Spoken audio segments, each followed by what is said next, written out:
paz do nosso Senhor Jesus Cristo seja contigo, na tua casa, na tua família. Vamos hoje nos deliciar nesse cafezinho maravilhoso, que é o Café com Deuteronômio. Te convido a estar comigo, eu sou a professora Isis e esse é o canal Embaixadores da Palavra de Cristo. Você já experimentou tomar um cafezinho sem açúcar? Eu amo café, não sei qual que é o seu paladar para essa bebida tão brasileira que é o café. Eu amo café de verdade e eu sempre tomei café ao longo do meu me entender, né, como uma pessoa que gosta dessa bebida já mais como jovem, né, eu sempre tomei com adoçante, sempre teve um pouquinho de doce no meu café. Hoje, e tem uns 4 ou 5 dias que eu comecei a tomar ele sem açúcar. Para dar uma melhorada no sabor, o que eu estava fazendo? Colocando canela, para dar uma saborizada e não ficar tão amargo.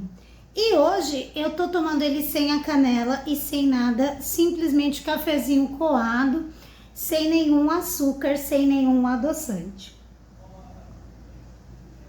A gente costuma fazer uma cara assim no começo, quando é meio amargo, né? E é o que nós vamos ver hoje em Deuteronômio. Deuteronômio, nós estamos aí estudando, lendo de uma maneira muito tranquila. E eu quero compartilhar com vocês, hoje nós vamos ler o capítulo 16 e o 17. E eu quero te convidar já agora, por favor, me ajuda, dá um like, se inscreve no canal e compartilha com alguém que você acredita que vai ser produtiva essa palavra. E eu deixei organizado em uma playlist todos os capítulos e as reflexões que nós fizemos sobre Deuteronômio.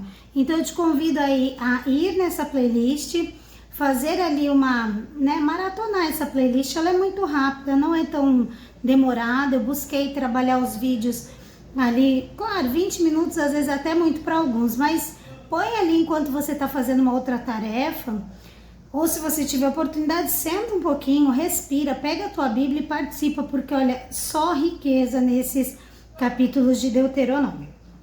E aqui, no capítulo 16, nós vamos perceber orientações que Moisés traz ao povo sobre as festas religiosas, as festas que devem ser comemoradas pelos israelitas. E aqui no capítulo 16, ele traz 3 dessas principais festas. É a festa da Páscoa, que é a principal, também intitulada como Pães Asmos. Por que eu comentei do café sem o doce, sem o açúcar?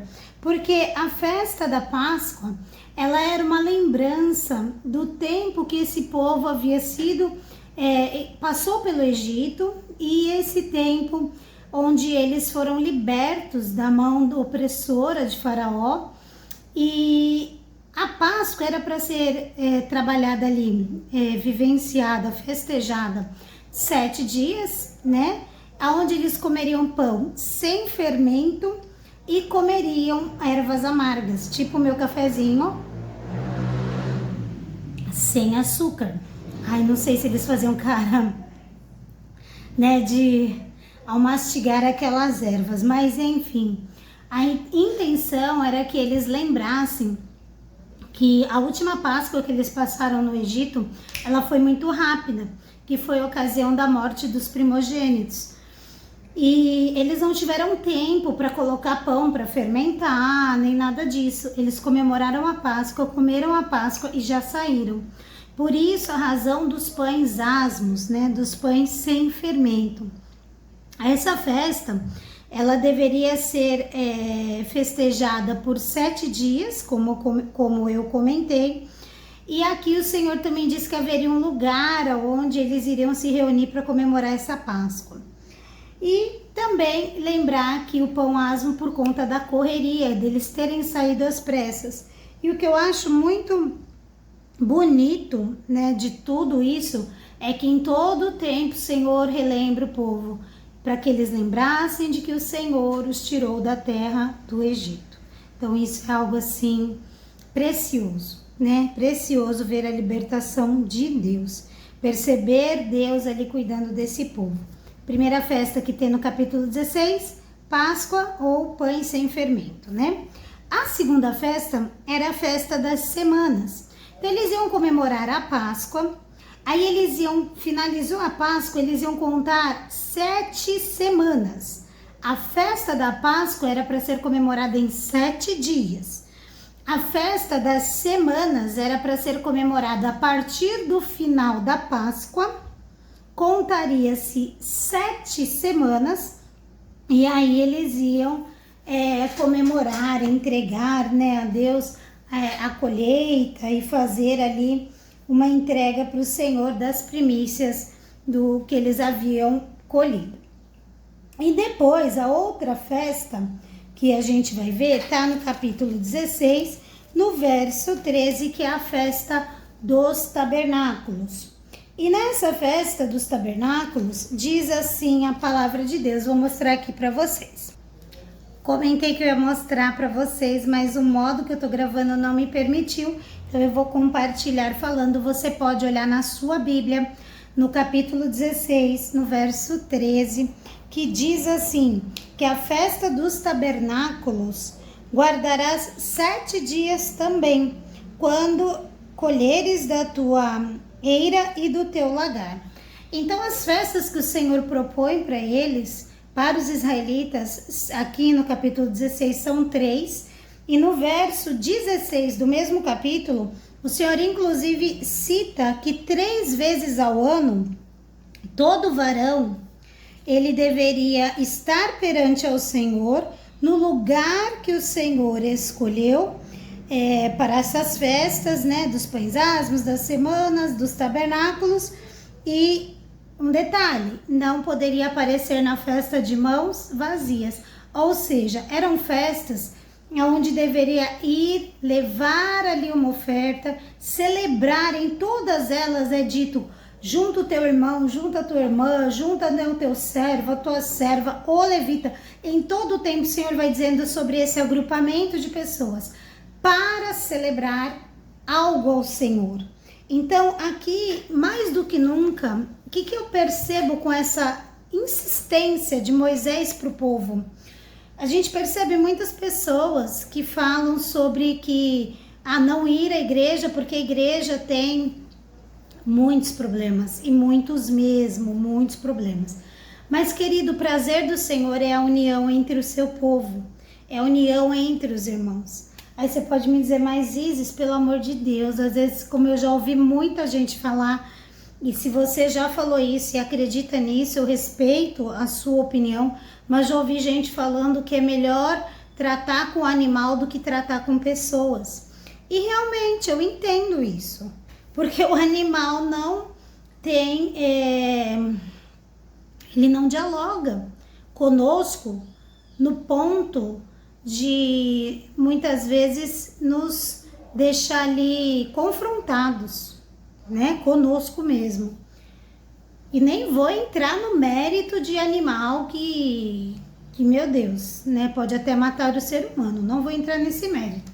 Mas o que eu quero explicar é muito fácil, né? E até na palavra lá, Jesus fala sobre isso, que estar só perto de quem a gente ama, de quem a gente tem afinidade, é muito fácil. Difícil é a gente orar por quem nos persegue, difícil é a gente olhar para o outro e encontrar no outro defeito e amá-lo como a nós mesmos.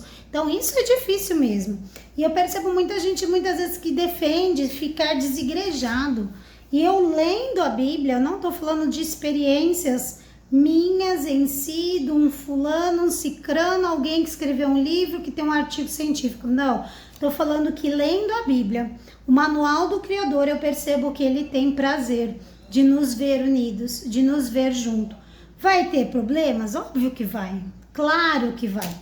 Mas ele pode nos dar estratégias para resolver os problemas, né? Então, assim, eu percebo como o Senhor gosta disso. E da gente estar cuidando da pessoa que cuida da palavra, que cuida do templo. Capítulo 16 fala dessas 3 festas. E ele vai terminar falando sobre ele vai terminar começando um tópico que vai percorrer pelo capítulo 17, que fala sobre as recomendações aos juízes. Gente, como que a Bíblia já trazia aqui orientações tão claras, tão pertinentes ao aquele que exerce justiça. E olha o que diz no verso 16. Se você não está com a sua Bíblia, pega ela. Eu espero um pouquinho, enquanto meu amigo vai pegar a Bíblia, minha amiga, meu irmão em Cristo. Clica aí nos sininhos, curte o vídeo, compartilha, se inscreve no canal, ativa o sininho aí de notificação, tá bom? E vamos continuar. Capítulo 16, olha o que diz sobre justiça, que é o que eu estava comentando com vocês, o verso 19. Não torcerás o juízo, não torcerás, não mudarás o juízo. Não farás acepção de pessoas. Deuteronômio, hein? Eu nem tô falando ainda do Novo Testamento.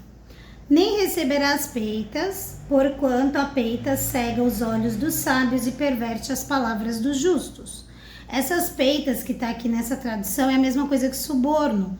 Não é para receber suborno para realizar o juízo, porque isso cega o olhar do juiz, da pessoa que está ali fazendo o julgamento. Aí o capítulo 16, ele começa no verso 18, falando aí para os juízes, porque aí o que vai acontecer? Moisés vai trazer várias orientações para várias classes de pessoas. Embora a gente falou para não ter acepção de pessoas, a gente está falando quando um juiz vai fazer um julgamento, né? Agora, Moisés, ele vai falar com a classe desses juízes, e eu fiz algumas anotações no capítulo 17, começa no 16, caminha pelo 17, e o que eu entendi? Eu entendi que todo esse juízo que Moisés está dizendo era para punir aquele que estava errado? Sim, porém, mais do que punir o errado, era para mostrar para os demais qual era o fim daqueles que erram. Tem um versículo no capítulo 17, que é o versículo 7, que fala justamente assim, que as mãos das testemunhas serão primeiro contra ele, contra aquela pessoa que pecou, que errou, porque Moisés fala com os juízes e vai falando, quem errar tem que tirar do meio da cidade, precisa apedrejar, matar, porque essa era a maneira que eles viviam e entendiam naquela época. E então Deus dava instruções conforme a compreensão do povo na época. E aí ele diz no verso de número 7, que primeiro quem ia, como Jesus depois foi e falou para aquela mulher que foi pega em adultério que eles queriam apedrejá-la segundo a lei de Moisés, porque ela havia sido pega em adultério. No verso 7 aqui fala que as mãos das testemunhas serão primeiro contra aquela pessoa que pecou, para matar, e depois as mãos dos outros do povo, assim tirarás o mal do meio de ti. Então, quando aquela mulher foi pega em adultério, que foi levada, para o meio ali com a multidão toda diante de Jesus, que todo mundo com a pedra na mão, e aquele que pegou ela em adultério já, acho que borbulhando para poder atirar a primeira pedra, porque é o primeiro que pegou, a primeira testemunha que começaria a punir esse crime, que Jesus diz, aquele que não tem pecado, atire a primeira pedra, ou seja, nem precisa ser quem pegou ela em adultério. Pode ser qualquer um, se não tiver pecado, atira a primeira pedra. Mas aqui em Deuteronômio é uma lei, é uma regra que o Senhor coloca, uma orientação para a sociedade. E no verso 7 ele comenta sobre isso. E tem um versículo que eu não vou entrar em detalhes aqui agora, mas eu fiquei bastante curiosa e eu vou depois, em outra ocasião, buscar entender e estudar isso, que é o versículo 22 do capítulo 16, que ele fala que não é para levantar imagem a qual o Senhor teu Deus odeia. Alguma imagem que Deus odeia. Aí eu fiquei pensando, será que existe alguma imagem que para Deus é irrelevante? Porque a verdade da imagem não é simplesmente a imagem, mas é se prostrar perante ela e fazer dela o seu Deus, Então esse é o grande problema da imagem. não é simplesmente ter uma imagem, uma lembrança de alguém ou de algo, mas é fazer daquilo o seu Deus, que é o verso 22, mas fica para um outro estudo. Então aqui Moisés dá essa direção para os juízes, depois ele vai com recomendações aos reis. E queridos, quanta recomendação bonita que ele traz para os reis. É interessante perceber que o Senhor queria ser o único rei no meio do seu povo, mas ele já sabia que o povo queria alguém, né, de carne e osso, igual as outras nações tinham reis, tinham líderes, então o povo também queria.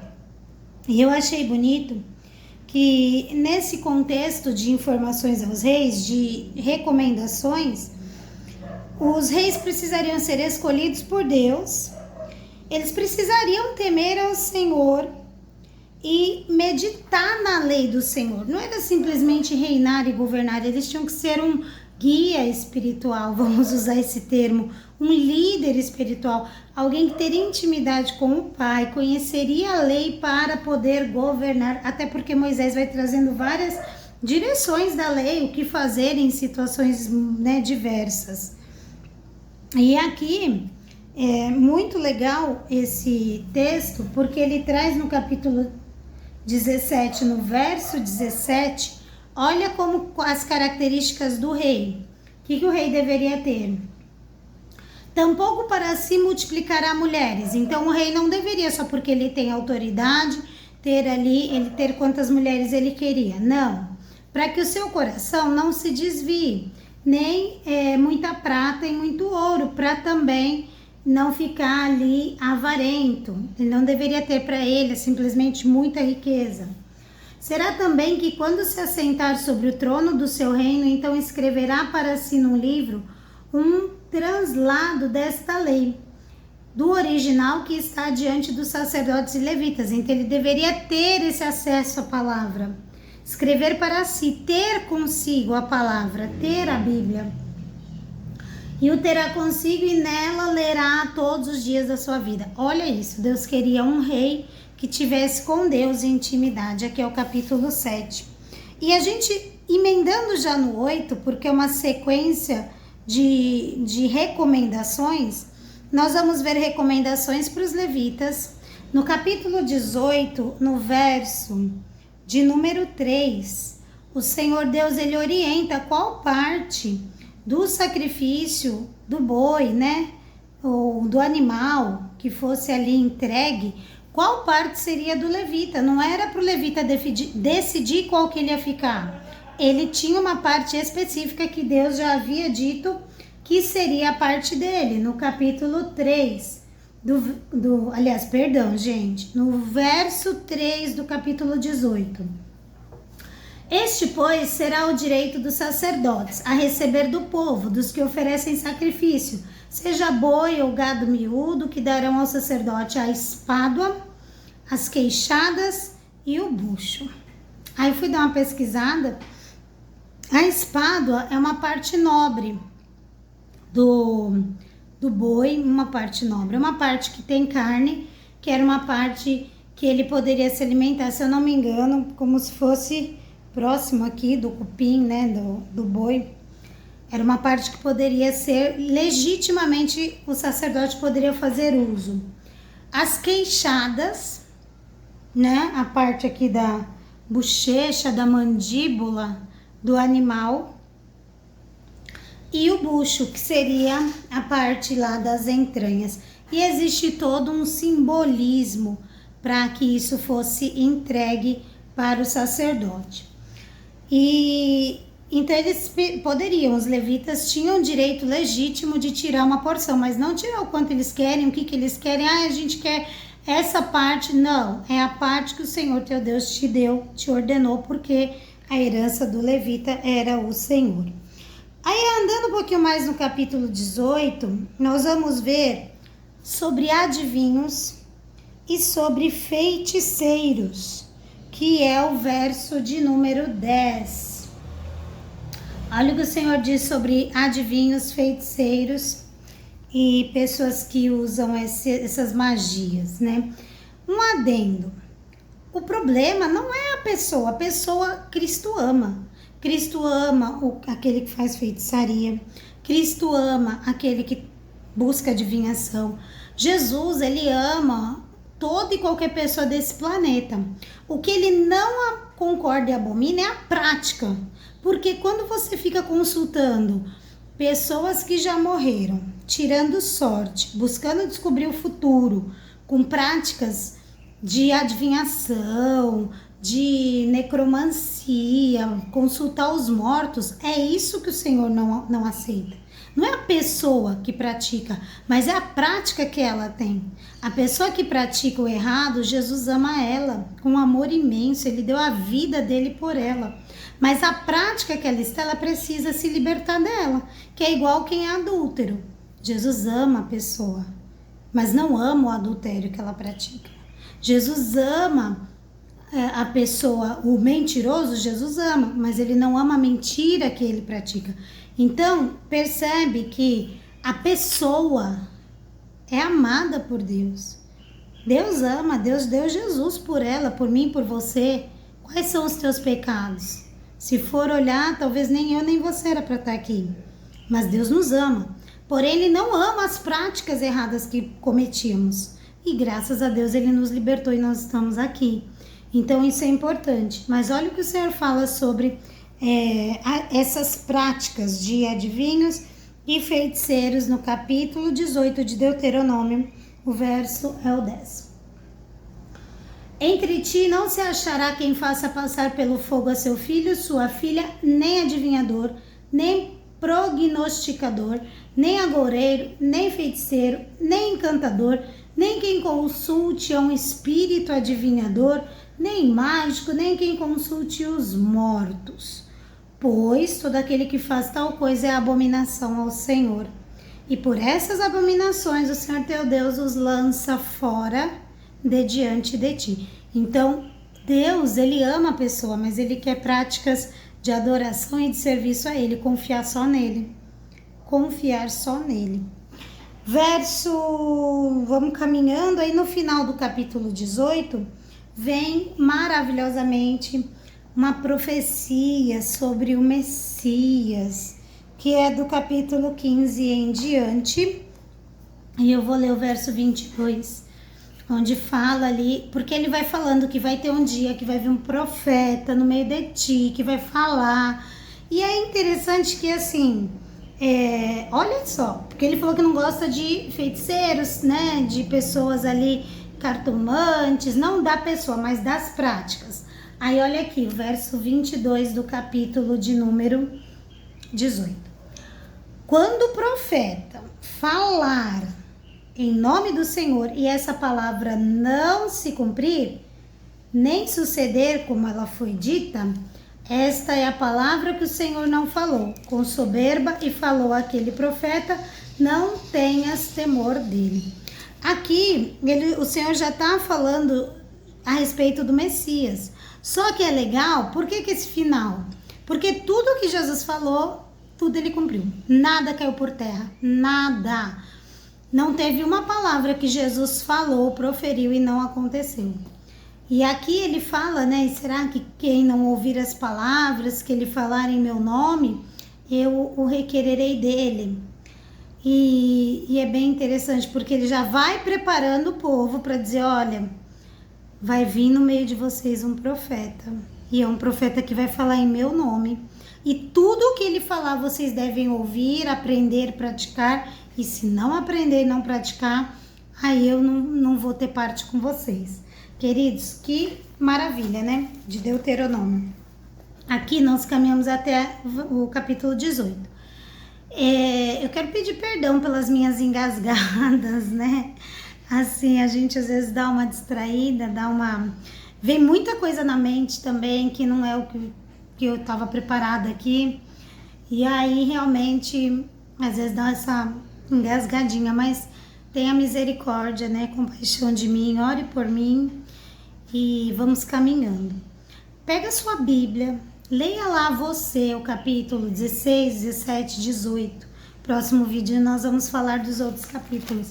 E depois você me conta o que você achou dessa leitura e o que mais falou ao teu coração. Deixa nos comentários.